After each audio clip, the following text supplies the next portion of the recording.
In order to create a democratic society, we have to first imagine a democratic media, and that's what we do here.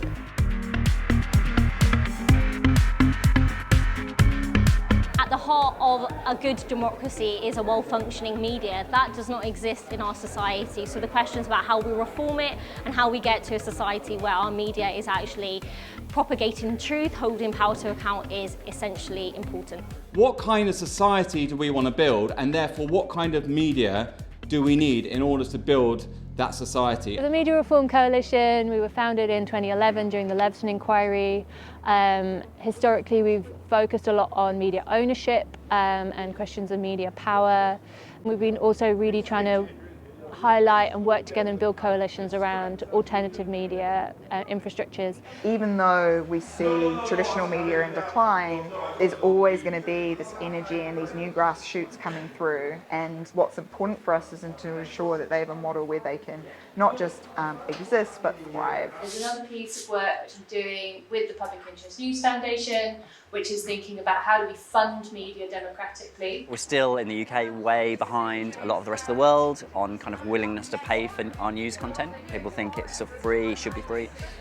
You know, we've got to explain to the public that that is no longer the case, and that they need to pony up some cash for good quality journalism. There was something really interesting that Zara Sultana talked about this morning in her keynote speech, and she talks about taxing the massive profits that come from social media, a fair chunk of which is content made by people like us and other people in the media landscape, and using that money that's taxed for new platforms to get cool funding from. There's lots of countries around the world now putting public funding into public interest media because they recognise that public interest media has all these positive social benefits for democracy, for example. Until we have a media that is independent across our public service broadcasting as well as our press on all levels, we will actually never be able to support anything that comes anywhere close to meaningful democracy. We don't actually have a well-functioning media.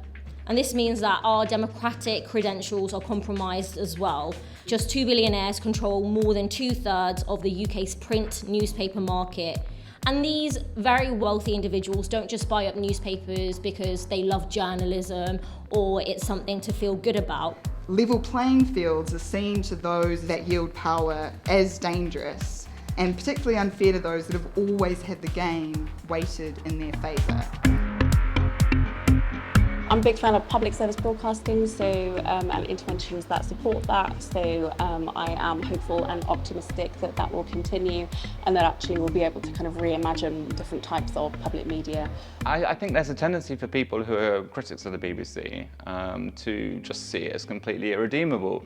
But can we resolve the problems that we've identified? I think we can, and a lot of my work has been focused on how we can pin problems to structural problems, and then how we can reform that to try and build a better BBC. We're at quite an important moment in terms of media change, actually, where there is not just a huge more opportunity for people to create and contribute their own media, but also for new kinds of policy and regulation to try and protect the best bits of media and try and regulate some of the harms. It does feel like we're still quite at the beginning of building this alternative infrastructure, but the pieces are starting to come together. Impress is here to provide professional support and governance, processes, policies, architecture really, that helps ensure that the news that they're producing is accurate, transparent, non-discriminatory and respects the rights of individuals.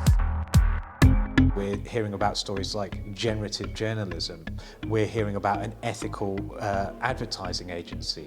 We're hearing about alternative social media platforms like Mastodon and Opt-out.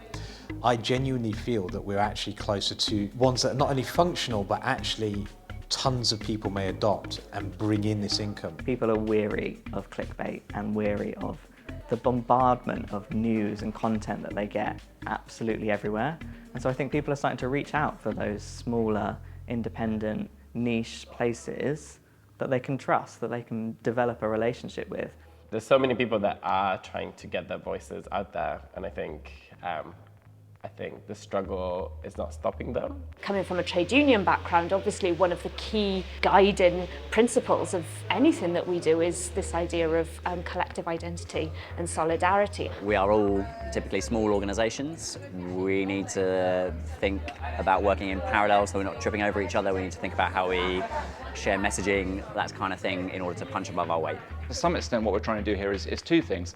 One is a quite ambitious thing, which is to do with like a vision of a new media system. And the other one is engaging with and creating dialogue between people who are already doing that. For me, coming here is about being around, you know, people who are kind of in the same boat as me, and also people who have all these like fresh and exciting new ideas about how to run media. We're seeing a generational shift happen at the moment that we haven't seen for a while. I think younger generations want different things. And we've seen that in advertising recently. So it used to be very hot men and very beautiful women were the lead for everything. Whereas nowadays you're starting to see the diversity of bodies, the diversity of people. And that's because that's what younger people wanted. That's what they said. There's definitely, I don't know, like a level of like intergenerational communication that we're seeing in these platforms, which I find really promising. We know that we need a completely different kind of media system. We need to make this transition, but it feels like there's our vision of what we're trying to move to isn't very well articulated, and it also needs to be a vision that really connects with these other visions of transformation. So if we're thinking about a climate transition, how does that relate to a media transition? And then simultaneously thinking, okay, and what do our movements need now, so that we can actually be building collective power and solidarity and making our movements more powerful. The digitised environment that we live in makes it easier for us to kind of join those dots up, to build that solidarity and actually start some ground roots sort of action in this area. There is opportunity for coalitions and networks to come together, and I think that's what Media Democracy Festival is about. Connect up those conversations so we have a shared vision of the kind of media we're trying to build and some kind of strategy for how we get there together.